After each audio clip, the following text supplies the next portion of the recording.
The house is absolutely haunted. There's no doubt in the world at all that this house is very, very haunted house, yeah. It always has been. I know all of that, but I didn't actually realise that you could have such an active, hostile haunting that would literally drive you mad, or actually drive you to leave your own house like I did. And it knew how scared I was getting, and it didn't stop, and it became worse and worse. You already know what it is. It's your boy Laid Back with another reaction, another review, another episode. Hey, TikTok, you up to bat. Wow. It's your boy Laid Back. Welcome back to my channel. Hey, two things we gotta do. You gotta hit that subscribe button. I'm drinking this water. You already know what it is, man. Think rich in 2026.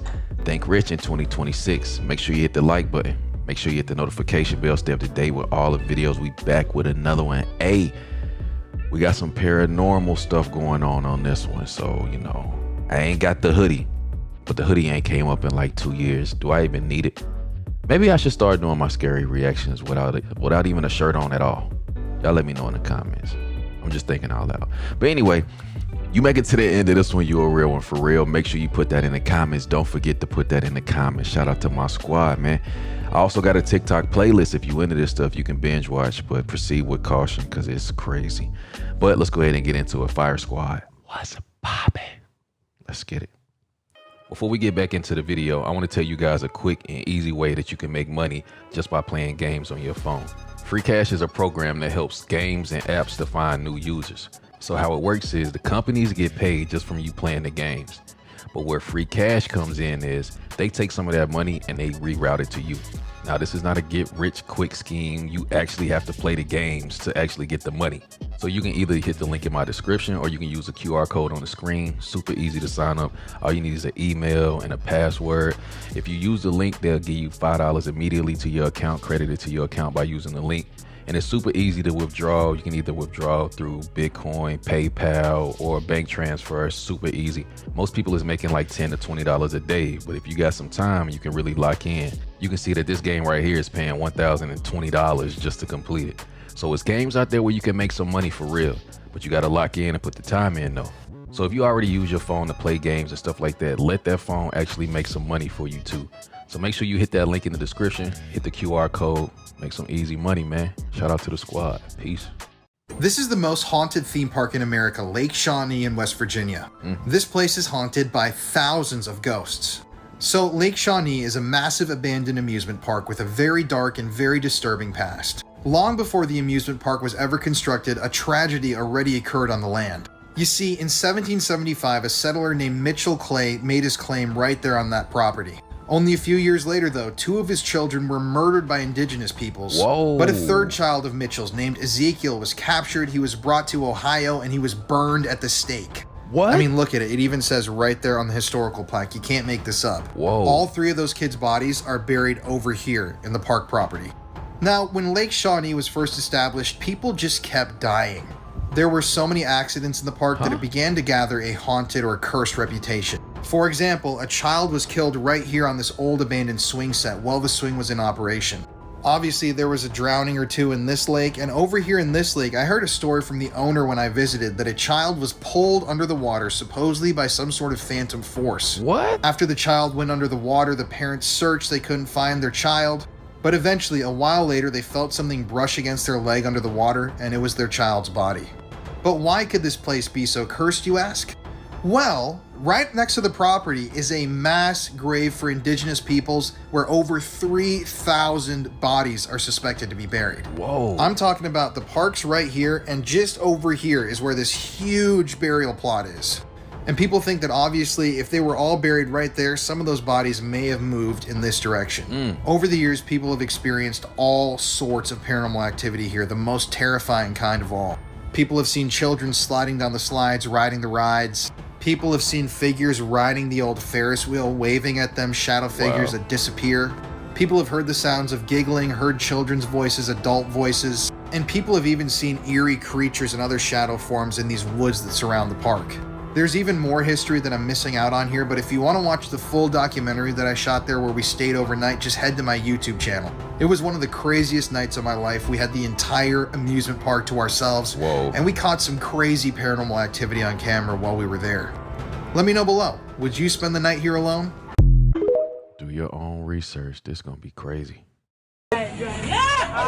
Whoa. I need to know what y'all think of this video. So this takes place in Jamaica, and a news crew came out to film this boy who's been saying a ghost is following him. And all of his family members are just extremely creeped out because this ghost is grabbing him, dragging him, and throwing things at him. The boy claims that it's one of his friends, and the ghost appears to him with a white shirt, black pants, and a black watch. I want you guys to watch this clip carefully because the boy claims that the ghost is right here. So the news crew, they start filming, and he goes over to stand next to it, and that's when this happens. Touch you? Tell me when I touch you. Am I touch you? Am I touch you for? After that happens, the mom grabs the boy and she's looking in the camera and she's like, see, I told you. So I don't know about you guys, but that just does not seem like a normal ghost. I think this is probably something that is evil. But anyways, then this happens. This clip is even creepier. The boy is sitting on the chair with the ghost apparently behind him, and watch what happens. Right, no. Uh-oh. Yeah. I don't know, y'all. I might need to get the hoodie on this one.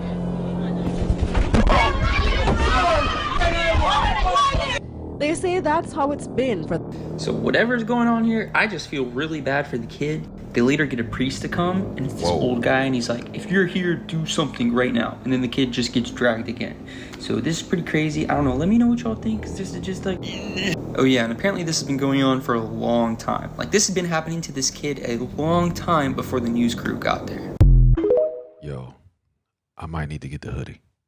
This is back when I was a patrol officer before I went up to the gang unit. There was an apartment complex where the caller on the first floor called 911 for a physical disturbance for the floor above and said they could hear a man and woman yelling. We get there, I knock on the door, and I hear this deep voice. I was like, Fayetteville police, open up. And it's like, get the F out of here. We don't want you here. And I was like, oh, well, sorry, we're here. And then I hear, help. So we took a step back, kicked the door in. As soon as the door came open, there was a female that was standing right in front of the door. So we grabbed her, pulled her back, gave her back to the third officer, and then myself and the secondary officer. This dude's in here or he's jumped out, right? So we clear, nothing. So I go back out and I'm like, all right, let me talk with her. As I'm talking to her, I'm getting her information. She's cut real bad. EMS comes, they wrap her up, and I'm asking her, hey man, what happened? Like, who's in the apartment with you? And she's like, nobody's in the apartment. I'm like, look, I get you're trying to protect your man here. Right. I'm just thinking it's just a battered wife who doesn't want their husband going to jail.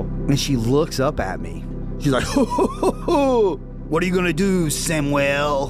And Samuel's my first name. But Samuel's not on my badge. Whoa. It's not on my shirt. I got chills, bro. It's not on paper. Anything that I did paperwork-wise was Blake. There's only one person that calls me Sam and Samuel, and that's my grandfather. Bruh, I got chills. This, oh snap. This is the scariest photo ever taken, and I'll explain why. In 2009, this photo began circulating on the internet. No one knew where it came from or who uploaded it. This is the Cooper family. They took this photo after moving into their new home in Texas. But when they got the photo developed, something eerie appeared in the photo. This is the full photo. Excuse me, what? That is straight up a ghost in your photo. They got photobombed by a ghost. No, but seriously, they were horrified when they got this photo developed. Clearly, there was no man hanging from the ceiling when they took the photo. It was later found out that one of the previous owners actually hung themselves in this house. So they think that's the previous owner. Oh my god. I can't even stare at it. This photo literally gives me the chills. Make sure you guys like and follow for more spooky content. Also, you can follow me on YouTube. Link in bio. Bruh, we early on and I got chills, bruh. This is the clearest picture of a spirit that I've ever seen. When this photo was taken, there was no woman present inside of the building. And when investigators checked the photos that they had taken that night afterwards, they saw this ghostly face of a woman. And what's really eerie about this is that this photo was taken inside of the Dumas brothel in Montana. And this location is known to be haunted by a number of women.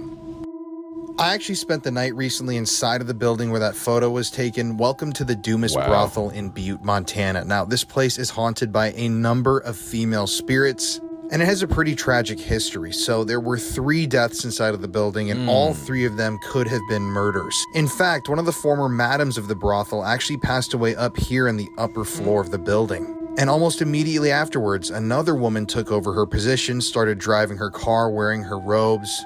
So people definitely suspect it was a murder. In the basement of the building is a very scary portion of the place called the Cribs. I was talking to the owners of the building, and they think that there may have been illegal baby sales going on in the basement. And they also think the lives of babies and children may have been ended. The energy in here is so dark, it's so scary, and it's violent too. I saw it firsthand. I just can't get over this photo. I think it gives very uncanny valley vibes, and when I investigated there that night and actually was in the pitch black inside of that building, I couldn't stop thinking about how freaky this photo was, and the activity that we caught on camera that night definitely matched the vibe of this picture. It was scary, it was intense, something choked my dad out. I was with my dad, he almost had to quit investigating that night. Yeah, the video is on my YouTube channel now if you want to watch it. It's so crazy. Choked his dad out, bro? What is going on, bro? This town is so haunted they had to permanently close it to the public. This is Dudleytown, Connecticut. Dudleytown, Connecticut is a haunted, abandoned town in Cornwall, Connecticut, and has a creepy history. Visitors who have explored there say that once they enter, it's otherworldly in there. Creepy.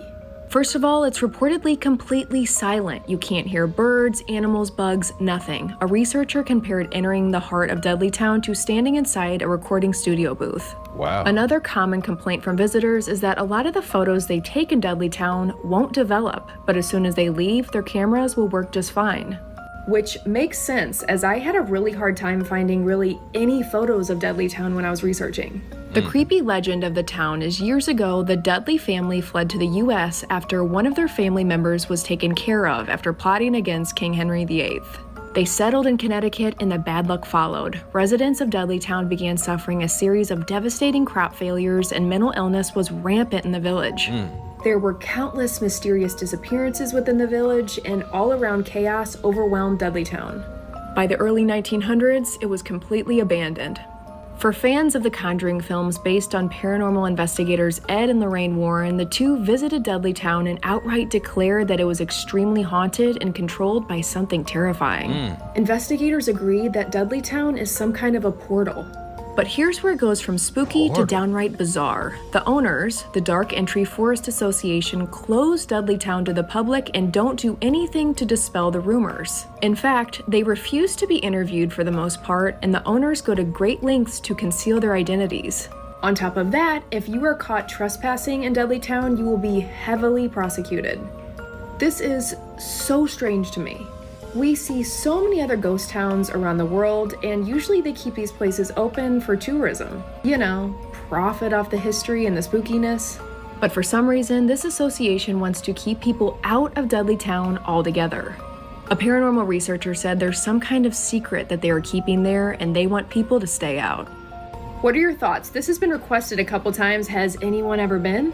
Or are there any towns by you that you find to be really creepy? You won't see me there ever. This is a 100% true story that happened to a woman in Madison, Wisconsin. Now, there was this woman named Sherry who moved into this house with her 2 children in Madison, Wisconsin. Now, she said, you know, at the time she didn't believe in anything supernatural. She really thought that was a bunch of nonsense. But she said, you know, right away when they moved in, she would notice, you know, out of the corner of her eye, sometimes shadows moving across the walls. She would hear strange noises that she couldn't explain. But she said for the most part, it was just a normal house. One night, she's upstairs in her bedroom and she's folding laundry. She hears talking coming from her son's room. So she makes her way over to his room. The door's closed and she hears her son having a full-on conversation with someone. And she's like, who is he talking to, you know, at 12:30 at night? Whoa. So she opens the door, and when she looks in his room, he is not in his bed. So she starts yelling for him. She looks down and sees him next to the side of his bed, on his knees, crouched down, with his head under the bed, talking to someone. Oh my God. And she's like, hey, who are you talking to? Like, who's under there? And her son's like, I can't tell you. And she said, what do you mean you can't tell me? Like, who's under the bed? And he's like, I can't say. He'll get mad. And she's like, what? Who's under there? So she runs over to the bed and she looks underneath there. It's empty. There's nothing under there. So she's like, you know what? Just get back in bed. Like, just stop, doing whatever you're doing. Several weeks pass, and like on a regular basis, she keeps finding her son talking to someone under the bed, except there's no one there. So after a few weeks of this happening, she thinks maybe something is wrong with her son. So she takes him to this child therapist. The therapist like assesses him and says, he seems completely fine. It's probably just his imagination. So several months pass and he keeps on doing this. Well, one day she's sitting down in the living room with him and they're talking when she notices he has some scratches and bruises like all over his body. And she's like, where did you get those scratches and bruises from? Like, what's going on? And he's like, I can't tell you. And she's like, yes, you have to tell me, like, what is going on with you? And finally he breaks down and he starts crying and stuff. And he just starts freaking out. And then he runs up to his room. So the mom, at this time is like, I don't know what to do. Like, what is going on with my son? Like, she's just panicking. Later that night, she's awoken to her son screaming in his bedroom. She runs as fast as she can. She goes in his room. She finds him halfway underneath the bed. He's grabbing onto the bed frame, and it looks like something is pulling him under the bed. So she immediately grabs him, pulls him out from under the bed. She looks under there. There's no one there. So she's like, you know what, this is weird. Like, you're sleeping with me tonight. You're going to be in bed with me tonight. So they go back to her bedroom. He lays down. He falls asleep. She's sitting in bed. She can't sleep. She's like freaked out about this whole situation. When all of a sudden she hears, shh, hey, come under the bed. What? And she's like, what? She looks over. Her son is sleeping. But then once again she hears, hey, come here under the bed. I need to talk to you. And it's like a man's voice. What? And she's like, no, who are you? Like, go away. And the man's like, come on, kid, under the bed. I need to tell you something. And like, she's like, no, I'm not going under the bed. What? And she said this man, whoever he was, just started yelling obscenities and getting really angry. So she grabs her son. They get out of the house. And she said she left that night and never went back. And still to this day, that house sits there. And she said she's talked to the neighbors. And they said since she's moved, like several families have lived there and they move out immediately. Bruh, what is going on? When I was doing paranormal investigations and the ghost tours and things at the Lee Kempner Mansion, after a ghost tour, a late night ghost tour, it ended about 3 o'clock in the morning.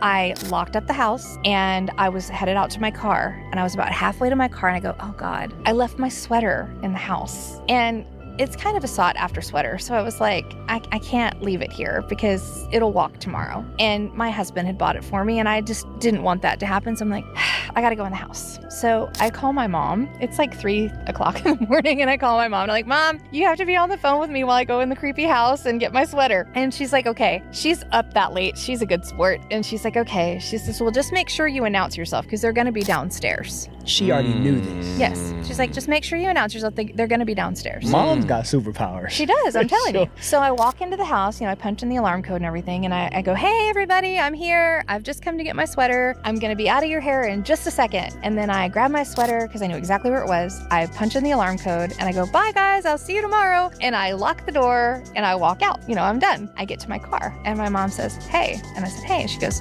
they were appreciative of you letting them know that you were there. Did you hear them talking about you? Because they knew you were there to get your sweater. I said, I didn't hear anything, but she heard them talking through the phone. Oh. Whoa. This photo was taken at a boxing event a couple of years ago by the mother of my friend who's fighting, and she posted a couple of pictures of the night on Facebook, to which everyone kept asking who the girl is in the ring. I was at the event and never recall seeing her, and neither could anyone else. So we looked into this a bit more, and we found out that years before the venue used to be a children's home and got burnt down. God. And my mate seems to think that they look like burn marks on her arm. What do y'all think? Everyone thought yes. Oh no, that's not right. That's not right. Oh. Whoa. That's not right. For all the people that are like, that's just a girl in the ring, no one can remember seeing her. And that is a person that you would remember. You would remember seeing a skulking, creepy girl walking around the ring. But picture it like a gas tank This is meter. crazy, bro. When you are a fresh entity, you're on full. And when you start to do things like you become full-bodied apparitions, you interact, you move things, whatever, what have you, and they're expending energy, that gas tank ticks down. But a lot of times the freshest entities are the most solid in that way. So this, at least for me, this feels like an entity that died very recently. I'm beginning to think it's not human. Really?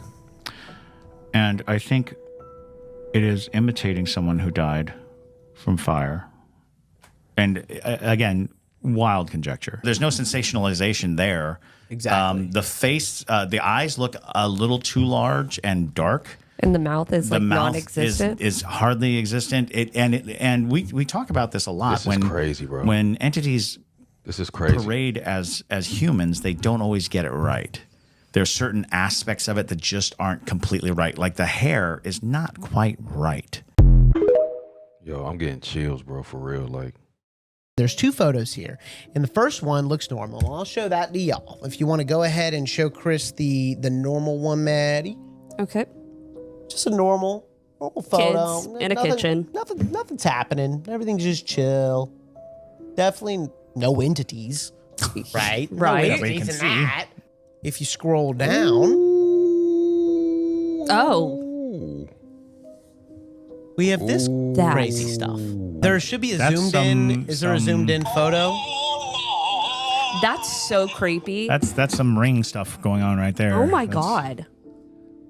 Yeah. Like you can see the hair. Smile. Right. Right? It's smiling. And it's hair. It's like and it even like you can it's see long black hair. The fact that she's covering her ear, like she does not look happy. No, she's the only one in there that's not having a good time and looking directly at the camera. Right. Maybe she's hoping the camera's capturing whatever's talking to her. Maybe. I would say like that in like the demon that was like in the boxing ring. Yeah, that's what it gives. It does give gives that. demon in the boxing ring. yo, this stuff, I don't know, y'all. I might need to get it. The house is absolutely haunted. There's no doubt in the world at all that this house is very, very haunted house, yeah. It always has been. I know all of that, but I didn't actually realise that you could have such an active, hostile haunting that would literally drive you mad, or actually drive you to leave your own house like I did. And it knew how scared I was getting, and it didn't stop, and it became worse and worse. But it happened. It's true, it happened. It turned up and it happened. It's just one of the things that this house did. Near the coast of eastern England sits a house unlike any other. Many drive right by this house every day to and from work and don't pay the building a single thought. However, to those who have passed through its halls, this home is known to be the most haunted house in England and is known by the moniker The Cage. The Cage refers to the purpose that this house originally served as a prison. Wow. In the 16th century in Essex County, England, witch trials and accusations ran rampant. However, here in St. Osyth, the accusations took a dark turn as a total of 14 witches were rounded up and tried for their spiritual crimes. Wow. One famous so-called witch was named Ursula Kemp, a woman who was arrested for a number of reasons, including claims that she cursed townspeople, hexed others and caused them to die of various illnesses, and even prevented beer from brewing. Obviously, she wasn't doing these things, and Ursula in reality was just a lonely woman who mixed herbal concoctions and salves in her home in order to attempt to heal the people who came to her with their ailments. The witch trials in St. Osyth took the lives of 7 different witches, including Ursula Kemp. These witches were imprisoned and tortured before trial, at the Cage, and were hanged by the neck to die, and after being hanged, were buried in unconsecrated ground. The Cage remained a prison for many years after these trials, and later became a quarantine house for victims of the bubonic plague, many of whom died within the building. Some of the spirits who supposedly reside in the house include the witches themselves, various plague victims, a man who recently committed suicide in the building, and even the children of the witches. Back in the day, if your parent was convicted as a witch and executed, for the most part you were left alone to die with no aid. So many children of witches perished relatively soon after their parents were murdered, as there was no one there to care for them.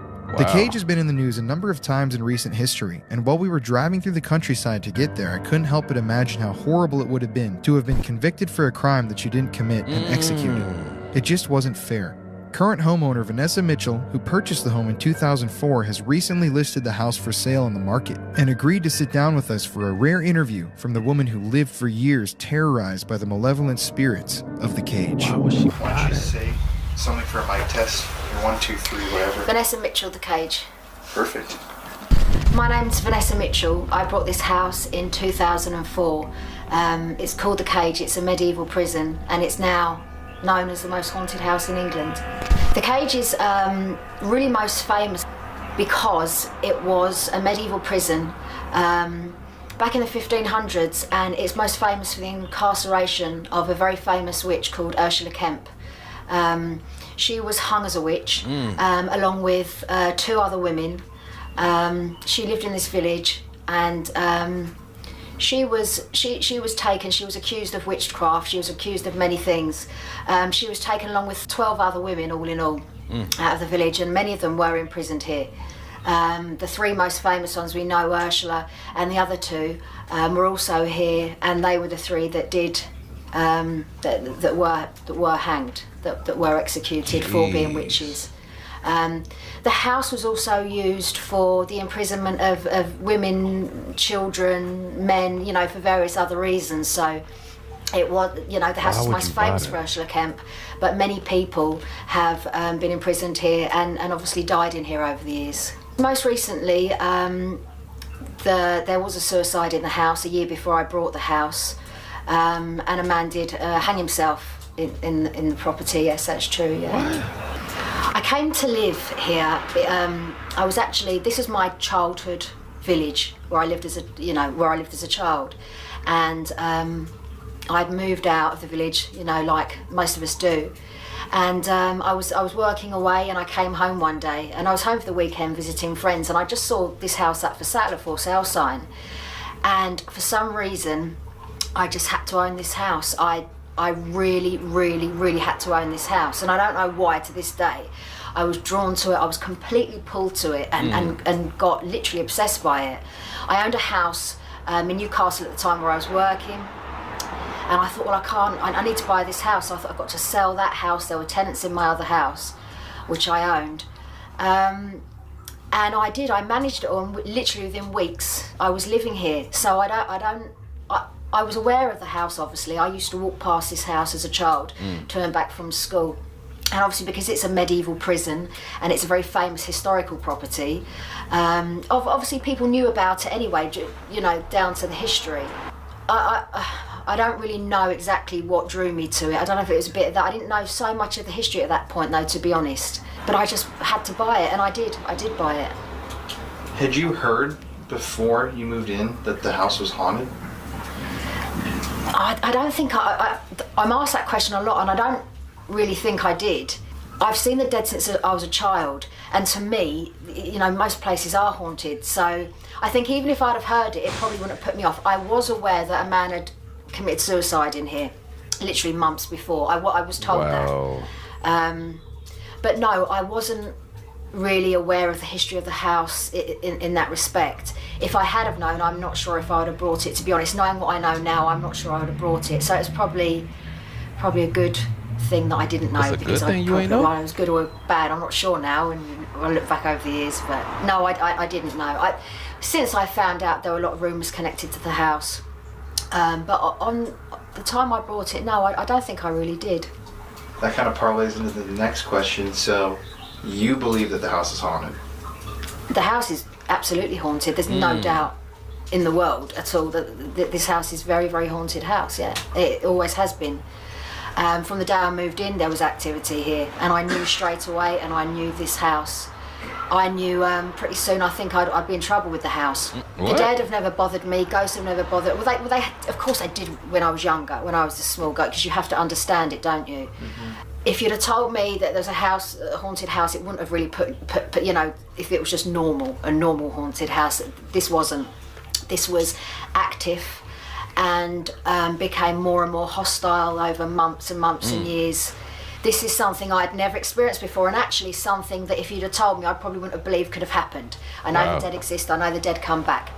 I know there's things that we don't understand. I understand, I know all of that, but I didn't actually realise that you could have such an active, hostile haunting that would literally drive you mad, or actually drive you to leave your own house like I did. I left this house. I loved it when I brought it. And it was my dream house. It's beautiful. It's a historical, beautiful, house in the village I love. Why would I leave it? Why did I leave it? I left it because it was really haunted, and I had no choice but to leave it. I wasn't given any choice but to leave it. Remembering and recounting what happened in this house is, we'd literally need probably 10 hours and a long time, but it started off with smaller things, normal things that nobody really cares about. The doors would open. I wouldn't. It didn't faze me. What? Particularly. The cat would turn itself on. The implements, by the fire, they'd start swinging back and forward. The doors would shut. The doors would open and shut. The latches on the doors would go. Taps on it. All just that general stuff. Or also just knowing, just thinking, oh, here we go. All of a sudden the room's gone freezing cold, and you can see the black thing there. What? That started off quite soon. Within days, really. I knew the first day something was in the house, because it literally presented itself to me the first day. I was actually bringing boxes into the house. What? And then I knew, I thought, I'm going to be in trouble. I just sensed it. The activity grew and grew and grew. Other people were seeing it as well. I had friends round to see it. Not to see it, I'd have friends round, and they would, and a lot of them actually wouldn't come back again. I remember sitting in here actually with my friend Nicole moved in with me when I first moved in, and she stayed for a year. She was my flatmate, and we were sitting here once in this front room, the two of us, and we're just watching TV or something. It was just a normal evening, and then all of a sudden I saw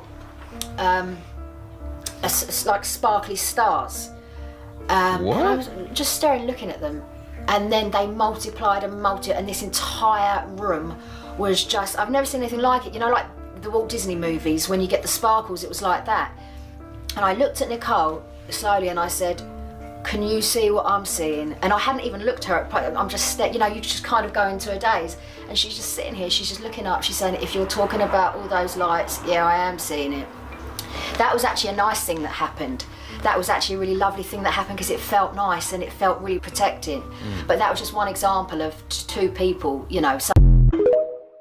Bruh, shit. She was so heartbroken by the death of her son that she kept his body in their home for 12 years. And every afternoon she would sit down and sew while talking to the casket that held his body. I feel like every town has that one story that's kind of turned into an urban legend over the years, despite it being very real. And from Medora, Indiana, that is the story of Asup Wilson and what happened to his body after he died. So Asup was born in 1843 to very affectionate and devoted parents, Sophia Douglas Wilson and Dr. Creed Taylor Wilson. He was the youngest of 5 in their big, beautiful blended family. When Asup was 5, his father retired from his work as a doctor, bought a farm in Medora, and he built the family this beautiful 2-story brick house with all the fancy details and furnishings inside and out. It was truly a gorgeous place. But by the time Asup was 17, the Civil War really had started to take shape, and local military leaders were putting together groups of young men to volunteer for the Union Army. And like most boys his age, Asup desperately wanted to enlist. He just didn't want to be left behind while everyone else he knew went off to fight in the war. But his mother said absolutely not. For her, Asup was everything. He was her pride and joy, her youngest child, the only one still living at home, and she told him he was way too young. She made it very clear that she would not allow it. There was no way she was letting him go off to war at 17 years old. Plus, his father's health was declining, and she really needed Asup there to help take care of him. She even went as far as talking directly to Captain Gordon Tanner, the guy organizing the volunteers, telling him not to take her son because of his age. But despite all of Sophia's begging, one night in July 1861, Asup quietly snuck out of the house and left without saying goodbye. He just ran off and joined the Union Army. He ended up being sent to Jefferson City, Missouri, and he'd write letters home to his family telling his mom all about life in the Army. But in September, Asup sent what would be his very last letter. In that letter, he told his mom he was transferring to Boonville, Missouri, and that this might be his final letter for a while, since mail didn't really reach his new station. And sure enough, the letters just stopped, but not because Asup couldn't get to the mail. Weeks went by with no word, and then Sophia finally got a letter delivering the devastating news that her baby,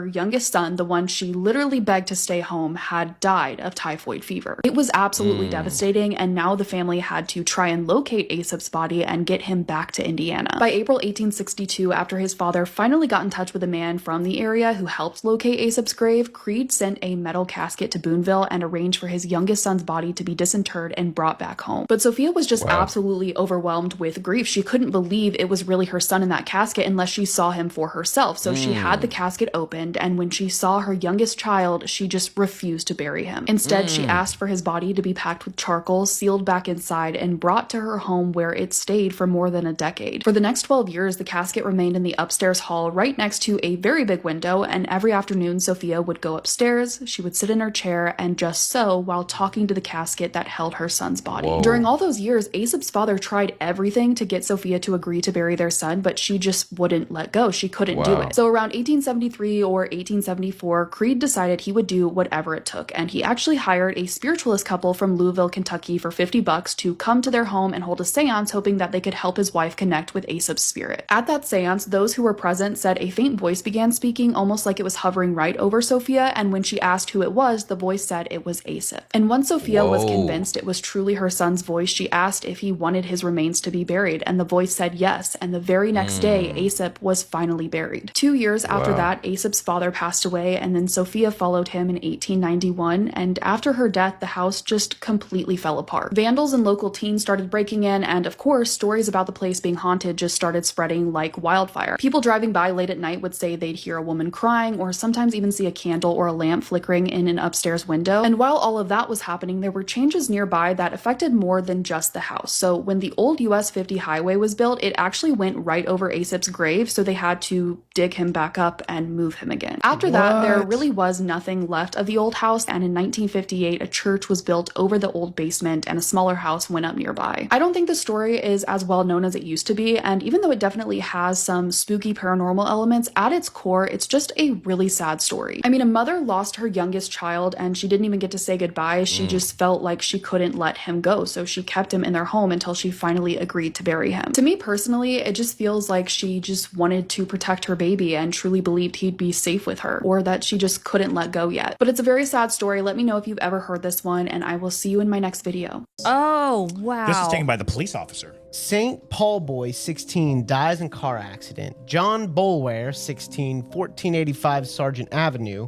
St. Paul, died about 7:45 p.m. Thursday when a car he was in hit a tree. The police are the first on scene when anything like this happens, and that would be when the spirit is freshest, even if it's not intelligent, because that very well could be, because high impact car accidents are going to release a lot of energy. Right. Could just be the manifestation of it, but that's fascinating. It's fascinating, and when you go down to the comparison photo, wow, it's him. Yeah, there's no question. There's no freaking There's no question. No, that is absolutely him. Yeah. It's unbelievable. And I don't know, it's always fascinated me. In my opinion, this is probably the most... It is absolutely one of the most compelling one of ghost the pictures most out there. I completely Mostly because agree. you have the comparison, the story behind it is so compelling. It's so strong because that would be the reaction. Yeah, absolutely. The last reaction, the last moment, the anguish, the screaming. This is a classic and terrifying video. To start, we have two little girls and they are playing on their little table. What? The little girl is sensing some sort of presence at the back of the room. She keeps turning to her mom and she's like, "Mom," and her mom's like, "I just turned off the lights, there's nothing wrong." And there is nothing there. And her sister just keeps playing, completely unaware of what's about to happen. Oh, What are you doing, honey? Look at me. What are you scared of? whoa. The fish? Oh, the fish died. What? So now her sister is teasing her. And not only that, but after the little girl points to the room, her mom notices that their fish died. So things are getting a little bit weirder. It's raining, girls. Nani, are you almost done eating? Oh, snap. At At this point, she cannot handle it anymore and she just runs to her mom for support. And as the negative presence builds, watch what happens. Turn around. But you gotta listen to me. Turn around, look at me. What's the matter? Whoa. So finally, her sister catches on. She turns around, and as she is looking, she starts to feel the presence. That is what is so terrifying about this video, is because it is something you cannot see, but something that you can feel. And as you watch this video and you hear that scream, it gives you goosebumps. Oh, by the way, at the end of the video, you can definitely tell that the mom is scared too. She's trying to hold it in, but I think you can hear her start to panic. I mean, if I was a parent, I would try my best to keep my cool, but yeah, it'd be really hard in that situation. You can feel what the kids are feeling, and something is there, it is invisible, you cannot punch it in the face, so there is nothing you can do. Man, look. I took this photo the summer of 2011. This is on my grandparents' property, very rural Western Oregon. The only other people there at the time were my friend, the mom of two of these girls. The girl on the top left wasn't physically there with us. My grandparents bought the property in the early 70s, no history on it. Their first house burned to the ground just a few years after they built it. You don't just mean that dark-haired girl in the back. Yes, she wasn't there. You're kidding. You're kidding. That's insane. That's wrong on so many levels. Nope. So when we get closer to it, it is definitely what any good horror movie filmmaker would want to achieve. She would go into battle with Samara and possibly win. That's eerie as all get out. The smile is so menacing. Scary. Because it definitely seems like an insincere smile. It seems like a threatening smile.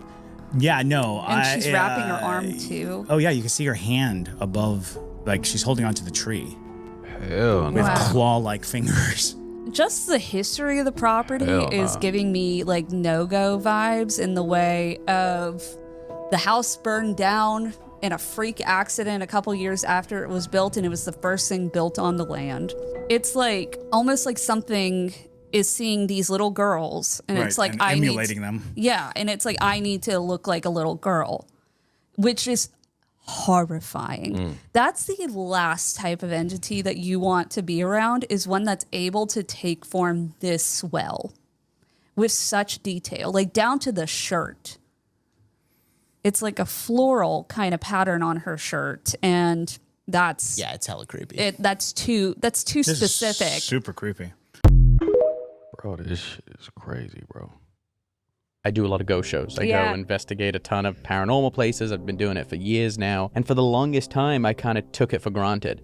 I took it like with a grain of salt. I'm like, yeah, it's, you know, there's something going on here. I'm having these weird experiences. I'm seeing stuff. And I was always just kind of like, all right, cool. And I was like, oh, well, I don't take my work home with me. So no harm, no foul. And then over COVID, I was having these strange experiences at my house where Ari, my fiance, would wake up and she kept seeing this cloaked figure in our bedroom. And then one night I got up to pee and I look over and I saw this fucking cloaked figure. I was just like, whatever, I'm ignoring this and going to bed. And then I woke up one night and I heard someone just went, Jack. And I sat up and I was like, hello? And I thought maybe it was one of the kids, but I'm like, why is a fucking kid gonna call me Jack? Like daddy or whatever. And then I felt like someone tugged my foot one night, and then, you know, I was having all these experiences, and I don't know, I just kind of had this realization recently. I was like, holy fuck, like I think I might have some weird attachment. Bro, you can't be playing with this stuff. This is terrifying. Now, a group of girls got together to take this photograph, and they took this photograph before a night out.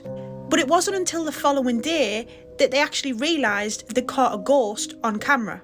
So there's a little girl to the right of the photograph, and no, she's not the ghost.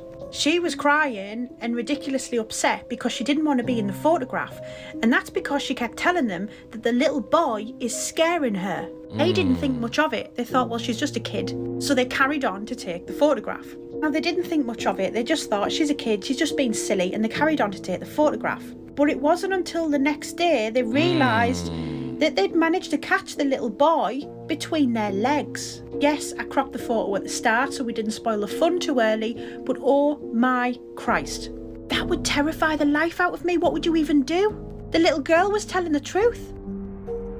Babies and animals, bro. Babies and animals. I don't know why people don't take babies seriously, bro. I don't understand. But the scariest experience that I've had, I was laying in bed. Bro. This murder case is what made me kind of believe in like paranormal activity. So there's this unsolved case that happened at this hotel where this woman who looked to be like Asian descent entered into this elevator, and she went inside the elevator, and then she starts looking out of the elevator like somebody's chasing her or she's just expecting somebody to show up, right? And then eventually she just disappears. What do you mean she disappears, bro? So she literally just disappears. There's no more footage of her. What? And then I believe it was months after they found her body inside one of the hotel like water tanks. What? She fell in or what? Yeah, it was believed that she fell in. What? Nobody knows if she was killed or she just walked in there, but it was kind of weird, bro.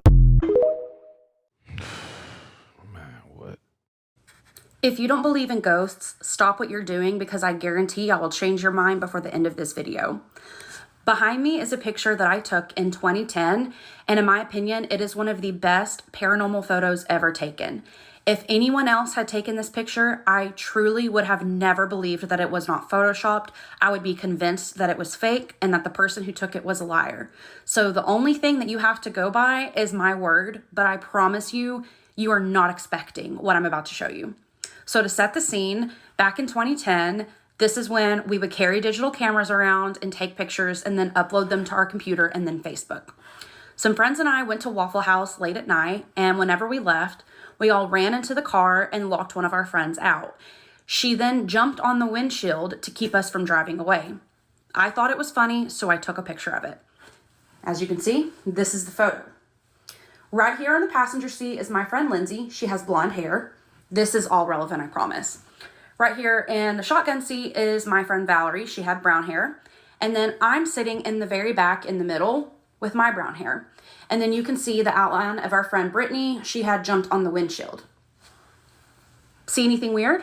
Probably not yet, because I never noticed it until I posted the picture on Facebook and someone called something very creepy out. So now I'm going to turn your attention to the rear view mirror. You can see the top of my friend Lindsay's head, her strawberry blonde hair, as she was turned to the side, looking at my friend and laughing. Now I'm going to zoom in and I want you to take a closer look. Here we are zoomed in. Again, you can see her head right here, the whole outline. You can even see her little wispy stray hairs. It's a dude back there? Now look directly behind her head and tell me who is the man sitting behind her with the blonde hair, the defined brow bone, the eye divot, and the nose. I was sitting in the back seat in the middle with no one else back there. And here it is outlined if you're having trouble seeing it.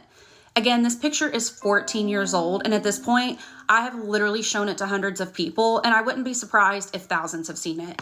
This has truly become a picture that so many of my friends and family know about, and they'll share it with their friends and family. It's been passed around a lot. It's been sent into paranormal investigators. I have never been able to get a logical explanation as to what it is that we're looking at. We've even put the picture in Photoshop to play around with the saturation and lighting to see if it was just a trick with our brains and tried to look at it a different way. One time a paranormal investigator said this was simply the headrest of the seat in the car. I want to know what car headrest looks like this because I ain't never seen one like that. It's crazy and I need someone to give me an explanation. 14 years later, this picture still gives me chills. It still creeps me out. And I think it is one of the coolest things that I've ever seen. If you like this, share it with someone you know and comment and give me your idea of what you think it could be or if you actually think it's a ghost. Happy Halloween.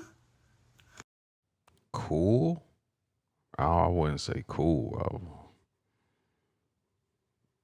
No. I definitely wouldn't say cool. Now, Central Illinois is considered home to a lot of creepy and weird things. I consider it to be one of the most haunted places in the United States. Now, the Peoria area is sort of a hotspot for activity. Grandview Drive in Peoria Heights is considered to be one of the most beautiful drives in America, but it's also the most haunted. Now, the earliest ghost reports go back to 1907, when it was reported in the newspaper that on a nightly basis, people riding in their horse and carriages were being chased by a specter. The reports continued much after this, though, that there is a ghost who's seen on Grandview Drive that chases cars. There are reports of these lights, these orbs that are seen on the hillside, and when people approach them, they seem to move or disappear. There are phantom joggers, phantom cars.